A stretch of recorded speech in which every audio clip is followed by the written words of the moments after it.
What's up? Dr. Dupe, episode 91. My goal is 100. On my channel here, Coding While Black. Got me a new hat. I'm rocking the Dupe Spiritual Academy. I don't know if you can see that. That's my new nonprofit where I teach spiritual principles and spiritual practices. We'll talk about that later. But anyway, subscribe, hit the like button. If you're new to the channel, go out and look at all the other ones, all the other videos that I've posted. All good content around if you're black and you're a software developer, what you can expect and how to get through this game based on my 30 plus years experience as a developer and my original research that I conducted with African-American software developers, men and women, for my research at Pepperdine when I earned my doctorate. So I say that to say I know what I'm talking about. A lot of people out here espousing, saying things about tech and technology and what it's like to be a black developer and what you should do. They've never done the work. They've never been in the companies. They've never been in the meetings. They've never developed software. Having to face the unique challenges that we face. And as soon as someone says we don't face unique challenges, I know that they've never been in the role. Okay? Something else what I want to share today, what I want to talk about today is, and I've probably mentioned it because it's a common theme in this career, is staying relevant. And what I mean by that is, I'm gonna go a little deeper with it. I mean, you have to have exemplary skills to work in this field as a black person. Exemplary. Now, you can be someone who networks, and what I mean by that is you're trying to curry favor. You're absolutely not being your authentic self. You're trying to come across as a certain type of person so you can be shown advantage, favoritism, whatever you want to call it, when opportunities arise. That's not how I roll. And so my only choice, and that may be a way that you go, God bless you, I'm not down with it. Your other choice, you got to be exemplary in what you do. And by that I mean, when I first started my career as a software developer, and when I started again, they called us programmers or programmer analysts. And when I first started, like many of you, I didn't know anything. All I knew was what I came out of college with, which was I understood the basis of programming, and I understood maybe a programming language or two. But I didn't really understand how to build software. And I really didn't understand, even if I said I knew a programming language like C, I had not mastered it. So the first 5 years of my career, and of course I didn't stay on one job the first 5 years of my career, I was jumping around. I spent every waking moment that I had mastering the technology, mastering the programming language, mastering the platform. So for me, that was DOS. So I bought every book on DOS. There was nothing else to do. There were not blogs and Google and all this stuff. I knew DOS inside and out. And anything else that was even remotely related, anything that came out that I could read and study, I did that. So that when I went into an interview, if you didn't hire me, it's because you didn't want to hire me. It was not, you couldn't point to anything and say I didn't know it. I was daring people to ask me questions. And when I walked into an interview, I had the utmost confidence, okay? I knew what I was talking about. And I was checking folks all the time. People would, and because I started to notice, I would get asked these questions that were nothing but trick questions. And so I learned those too, right? I'm waiting on it. That's how you want to go into those interviews. You want to be in there prepared, because the bottom line is you can be as liked and friendly and all these things that you do in an interview people tell you to do.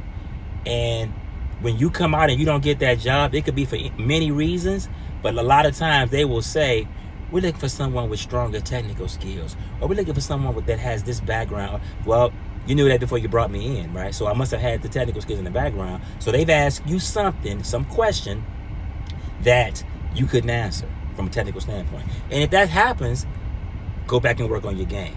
Now, when I say stay relevant, that's one thing. Staying relevant means keeping up with the technology. What I'm talking about here is mastery. I'm talking about knowing what it is you're supposed to know inside and out. And I'm saying that specifically to you as a black software developer. Others can absolutely go out and get a job without having that level of skill.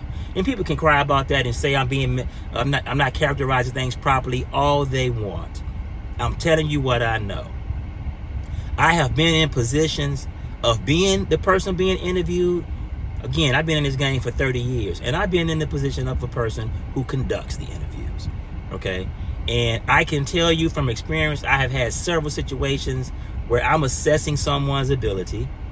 I see that what they claim to say that they know and the experience that they have, they don't, just by asking them basic questions about the technology that we're using. If I ask you a basic question that you don't know, I can't use you, right?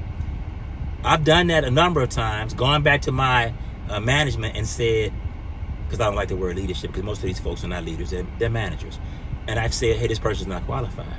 And was told to hire them anyway. We think they are. Oh, you think they are. You ain't never coded a day in your life, but you think they are. So we hire these people. And it turns out these are not black people. And it turns out that they don't know what they're doing. They end up standing on those jobs. Matter of fact, one case I was told to hire a guy. He ended up working at the place longer than me. And as soon as he got there, to myself and my colleagues, he demonstrated he had no idea what he was doing. Okay? But you can't do that, right? You can't go into an interview and someone asks you a basic question about a programming language and you make something up. You're done. Okay? And if you don't believe that, like I say, my LinkedIn is like my favorite place to show empirical data.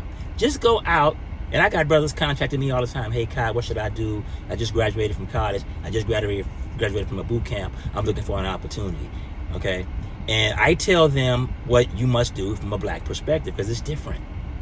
If you don't believe that, I do a little experiment on LinkedIn. If you go out and you find a black person in a senior level position, female or male, at a tech company or a company in the tech role, look at their background.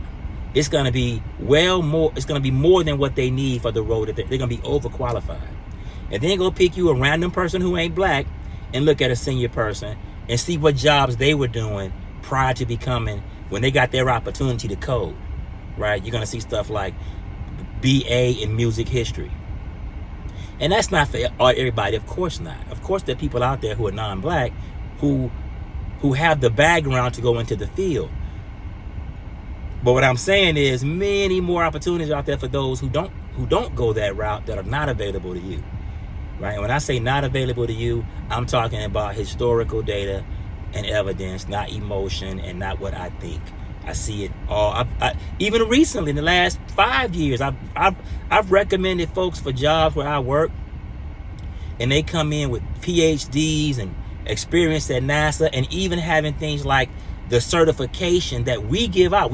They had earned one of the certifications that the company that I work for. I don't say our company and my company and we and all of that, because I don't own anything. Totally qualified, not hired, right? Then the person comes in who was hired, and they were like a stay-at-home mom or something, and they get hired. Okay, so the only thing about that you can control is what you know and how prepared you are and how skilled you are. And I did that for the first 10 years of my career until I could sort of rest a little bit, because the technology wasn't changing that fast, and I was becoming more stable in these jobs. But I'll tell you this about these jobs. I don't know what it is about the 3.5 year mark. I've never worked on a job 4 years. Right now, I'm at the 3.5 year mark. It seems at that point, I start to really notice what's going on. And then the usual pattern shows up where I start to get treated a certain way, and I bounce. And I'm at that point now, so we'll see. So that's my advice for today on this Saturday. Hit the like button, subscribe, tell a friend who's out there. Don't forget to play Spiritual Academy website coming soon. Dr. Kai Dupe, episode 91, Coding While Black. Peace.